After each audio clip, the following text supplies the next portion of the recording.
Albatta to'liq tuzaladi. Bu bemorning o'ziga bog'liq.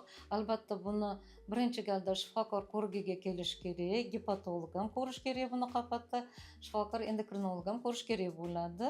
Vrachlarning aytgan maslahatlarini to'liq bajarsa, ayniqsa sog'lom turmush tarziga rioya qilsa, kasallik kelganda ko'pchilik aytishadi-da, "Men bir vaqtda ovqatlanmayman, masalan, kechqurun kelgandan keyin qornim ochib keladi-da, ko'p miqdorda hali ovqatni yeb qo'yib, ovqat yegandan keyin darrov uxlab qolaman" deydi.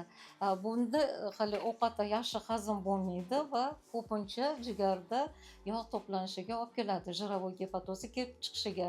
Uni yetkazish uchun shu vrachlar, endokrinolog bergan nasihatiga albatta quloq solish kerak, aytganini bajarish kerak.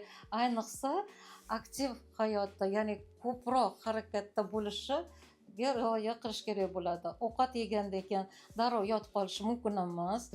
Yarim soatcha vaqt o'tgandan keyin iloji boricha 5 kilometr bo'lsa ham yurish kerak bo'ladi.